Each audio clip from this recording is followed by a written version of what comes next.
సార్వత్రిక ఎన్నికల్లో భాగంగా సోమవారం రాష్ట్రంలోని 175 నియోజకవర్గాల్లో పోలింగ్ ప్రక్రియ ప్రారంభమైంది.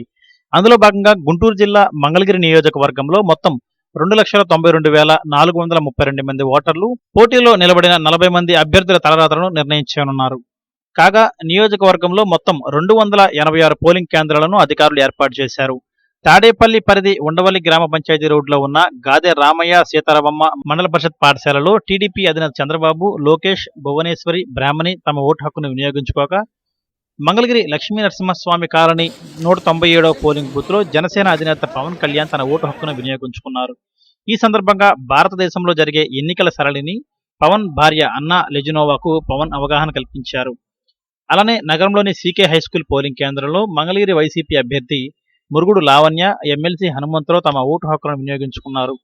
ఉండవల్లిలోని పోలింగ్ కేంద్రంలో ఇండియా కూటమి అభ్యర్థి జొన్న శివశంకర్రావు తన ఓటు హక్కును వినియోగించుకున్నారు.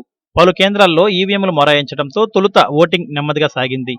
సీకే హైస్కూల్లోని ఓ పోలింగ్ బూత్లో ఈవీఎంలు 3 సార్లు మార్చాల్సి వచ్చింది. దీంతో ఆ కేంద్రం వరకు అదనంగా 45 నిమిషాల సమయాన్ని అధికారులు కేటాయించారు. అలానే నగరంలోని బ్యాంక్ కాలనీ పోలింగ్ కేంద్రాన్ని జిల్లా ఎస్పీ తుషార్ డూడి తనిఖీ చేసి సిబ్బందికి పలు సూచనలు చేశారు. పోలింగ్ కేంద్రాల వద్ద ఎటువంటి అవాంఛనీయ ఘటనలు జరగకుండా పోలీస్ సిబ్బంది ప్రత్యేక చర్యలు చేపట్టారు. ఉదయం 9 గంటలకు 9.4%, 11 గంటలకు 18.8%,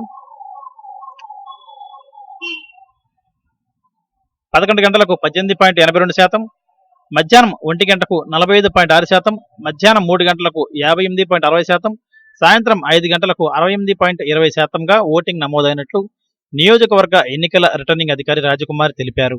6 గంటల్లోపు ఎన్నికల క్యూలైన్లోకి వెళ్లిన వారికి అర్ధరాత్రి అయినా సరే ఓటు హక్కు వినియోగించుకోవడం జరుగుతుందని ఆమె తెలిపారు. అలానే పోలింగ్ కేంద్రాల వద్ద అధికారులు పందిర్లు వేయించడంతో పాటు త్రాగునీరు, వీల్ చైర్, వైద్య సేవలను అందుబాటులో ఉంచారు.